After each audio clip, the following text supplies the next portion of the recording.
Thank you. Will come to order. Without objection, the chair is empowered to declare a recess at any time.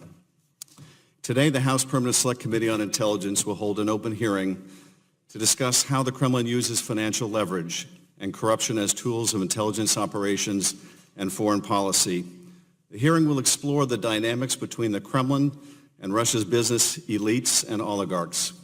President Vladimir Putin's control over the economy, Russian banks and the oligarchs, the use of financial entanglements as a means of compromise, and the derivation and importance of sanctions to the Russian testimony before this committee that the FBI had initiated a counterintelligence investigation into Russia's interference in the 2016 election.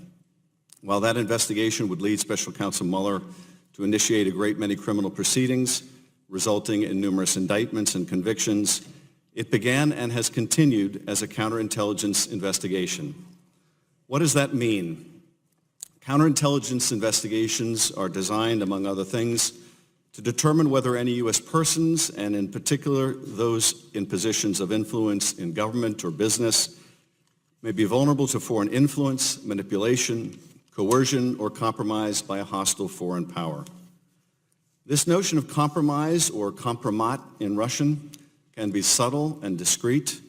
It can be witting or unwitting, and it can take many forms.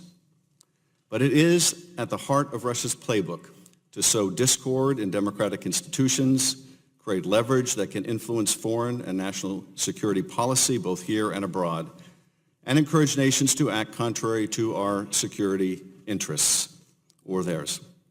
We do not yet know the results of the counterintelligence investigation initiated by Comey and then continued by Mueller. It is not clear whether or to what extent the Mueller report, which is focused on prosecutorial decisions, will even discuss counterintelligence findings. But the counterintelligence concerns that animated the investigation in the first place may ultimately have the more profound impact on security and policy, and we therefore await the publication of the Mueller report to find out. Today we have an expert panel that will help us explore how Russia uses intelligence tools to influence foreign nations, both the United States and others. And we will have a particular focus on Russia's use of financial leverage to achieve their goals. Our esteemed panelists will address the interplay between business, government, and intelligence in Vladimir Putin's Russia, how Putin uses business and corruption to maintain control at home and influence foreign policy, and finally, we will delve into the issues of sanctions and why sanctions relief was so central to Russia's foreign policy or foreign influence campaign and remains a preoccupation of Putin's today. Let me now take a moment to introduce our panelists. Mike McFaul served as the U.S. ambassador to Russia from 2012 to 2014 and is currently director of the Freeman Spigoli Institute for International Studies at Stanford University, where he is also a senior fellow at the Hoover Institution. Stephen Hall is the former CIA chief of Russia operations and enjoyed a 30-year career in the agency.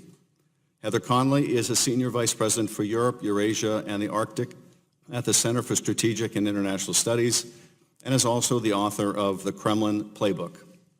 And Eric Lorber is a senior director at the Center on Economic and Financial Power. Thank you all for joining us today. I now yield to the ranking member for any opening remarks he'd like to make. Thank you, Mr. Chairman. Today we will hear from a panel on Russian oligarchs. Challenges emanating from Russia have been an abiding topic of this committee for many years. In fact, under the Obama administration, committee Republicans repeatedly warned the administration, both privately